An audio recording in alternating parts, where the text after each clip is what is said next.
Let's suppose that even at this stage a person continues to struggle. No matter how many strategies they try, nothing works. Eventually, they reach what Gestalt therapist Fritz Perls called the third level. I have to admit, this is my favorite of all his terms. He called it the impasse. At first glance, an impasse seems entirely negative.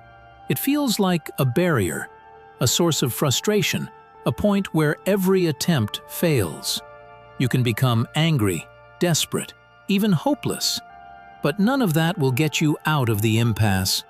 Surprisingly, however, the impasse has a positive side. Its value lies in one simple fact.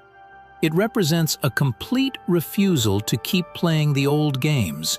Or, to put it another way, it is a complete break from relying on past experience.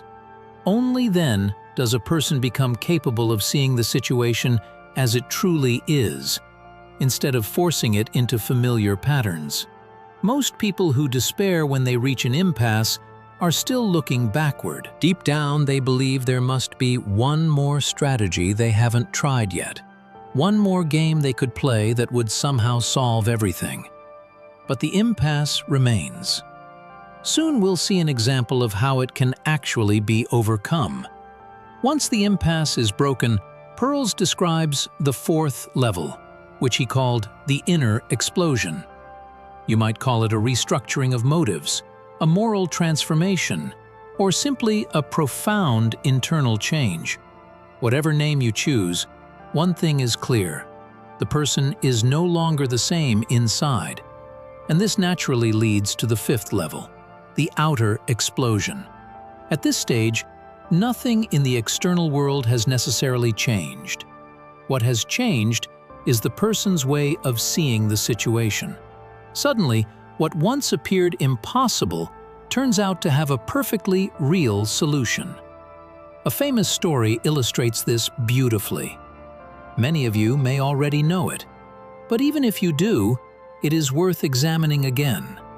A young woman is captured by a cruel king. The king demands that she marry him.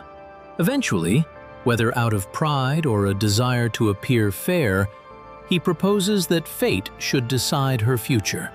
They are walking through a beautiful garden. The paths are covered with black and white pebbles. The king announces the rules. 2 stones will be placed into a small box, one black and one white. The young woman must reach inside without looking and draw one stone. If she draws the black stone, she must marry the king. If she draws the white stone, she will be free. Simple enough.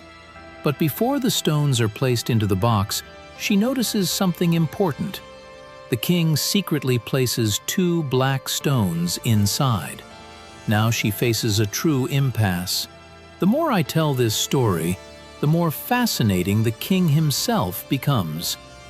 Plato once said that in life we should strive to live morally, and in thought we should strive to think clearly. The king fails on both counts. He is dishonest, and he is foolish. We'll soon see why. For now, however, the young woman appears trapped. She could try to play the old game. She could accuse the king of cheating. She could expose his deception in front of everyone. But that would accomplish nothing. The king could simply become angry and force her to marry him anyway. So instead of continuing the game, she accepts the impasse exactly as it is. She looks at the present situation rather than at the past. A Gestalt psychologist would say that every situation consists of 2 parts, the figure and the background. Most people focus all of their attention on the figure, and that is precisely where they become trapped. Very often, the solution is hidden in the background, in the part of the situation that almost no one notices. Sometimes the only way forward is to let go of the figure entirely. The young woman reaches into the box. She takes out 1 stone and immediately throws it far away before anyone can see its color. The king is stunned. "What color was the stone?" someone asks. She calmly replies, "I don't know. I dropped it." but we can easily find out by looking at the stone that's still inside the box. Everyone looks. The remaining stone is black, which means the one she drew must have been white, and according to the king's own rules, she is free. The impasse existed only because everyone was focused on the figure, which stone she would draw. She solved the problem by discarding the figure and paying attention to the background instead. As for the poor king, it would probably be a good idea for him to schedule an appointment with a Gestalt therapist.